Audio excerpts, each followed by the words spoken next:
मैं डॉक्टर पूर्ण प्रकाश जाटव, हिंदी विभाग, सहायक आचार्य, स्वर्गीय राजेश पायलट, राजकीय स्नातकोत्तर महाविद्यालय भानुपुर। छात्रों, आज अपन बात करते हैं शब्द शक्तियाँ। देखिए, बीए पार्ट तृतीय के सेकंड पेपर में शब्द शक्तियाँ, या जिसे अपन कहें कि व्याकरणिक जो कुछ पार्ट है, उसमें शब्द शक्तियों का भी नाम लिया जाता है और उसको एक महत्वपूर्ण प्रश्न है। शब्द शक्ति का अर्थ देखिए, शब्दार्थ संबंध शक्ति, अर्थात शब्द और अर्थ के संबंध को शब्द शक्ति कहते हैं। शब्द और अर्थ के संबंध को शब्द शक्तियों के द्वारा शब्द के अर्थ का बोध होता है।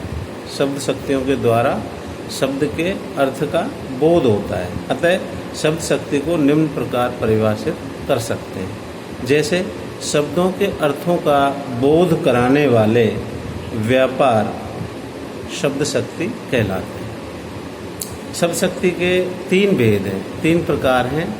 जैसे नंबर 1 अभिधा शब्द शक्ति, नंबर 2 लक्षणा, नंबर 3 व्यंजना।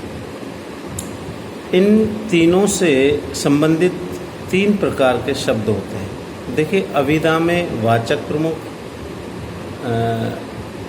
लक्षणा में लक्षक प्रमुख और व्यंजना में व्यंजक, तथा इन तीनों से संबंधित क्रम से तीन प्रकार के शब्द अर्थ होते हैं। इसमें वाचार्थ, लक्ष्यार्थ और व्यंग्यार्थ। इन तीनों के संबंध को इस रूप में, जैसे शब्द अर्थ शब्द शक्ति। तो एक अपन देखें तो जैसे अभिधा है तो उसमें शब्द तो हुआ वाचक और उसका अर्थ हुआ वाचार्थ, लक्षणा में लक्षक लक्षार्थ, व्यंजना में व्यंजक व्यंग्यार्थ। व्यंग्यार्थ की को मुख्यार्थ या अभिधेयार्थ भी कहते हैं। शब्द शक्तियों की परिभाषा। अभिधा शब्द शक्ति, शब्द को सुनकर या पढ़कर श्रोता या पाठक को उसका जो लोक प्रसिद्ध, देखिए अभिधा शब्द शक्ति शब्द को सुनकर या पढ़कर या श्रोता या पाठक को उसको जो लोक प्रसिद्ध अर्थ तत्क्षण तुरंत प्रभाव से ज्ञात हो जाता है, उसे अभिधेयार्थ या वाचार्थ या अभिधा शब्द शक्ति कहते हैं। इससे अभिधेयार्थ का बोध कराने वाली शब्द शक्ति अभिधा कहलाती है, कही जाती है। अभिधा के द्वारा ज्ञात अर्थ कोशगत अर्थ होता है। जैसे हमें फल खाने चाहिए, यहाँ फल का सामान्य अर्थ ग्रहण किया गया है। मतलब इसमें अभिधा में कोई ये नहीं है कि किसी चीज़ को घुमा फिरा कहा गया, सीधा सीधा। जैसे वाचक हो गया शब्द, उसका वाच्यार्थ हो गया। जैसे हमें फल खाने चाहिए, यहाँ फल का सामान्य अर्थ ग्रहण किया गया, जैसे इसे अभिधा शब्द शक्ति कहते हैं।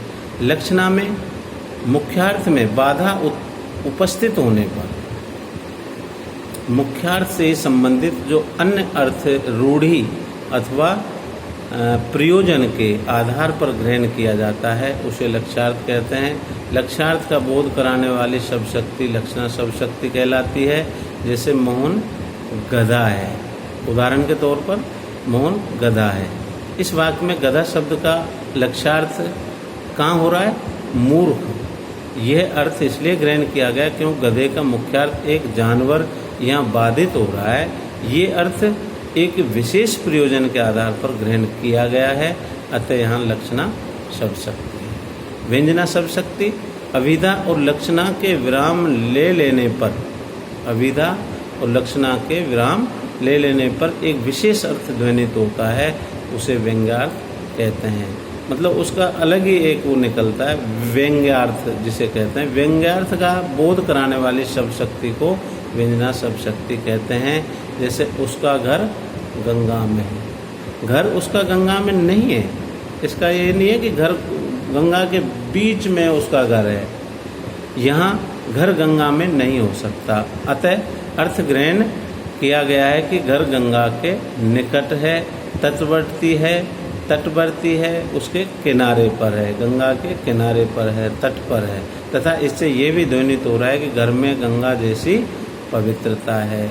एक ये भी अर्थ निकलता है कि जैसे घर में गंगा जैसी पवित्रता है, निर्मलता है एवं शुद्धता है।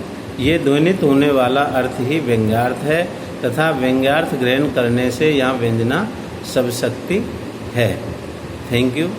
अगले चैप्टर में अपन सब शक्ति के महत्व के बारे में चर्चा करेंगे और इनके भेदों के बारे में।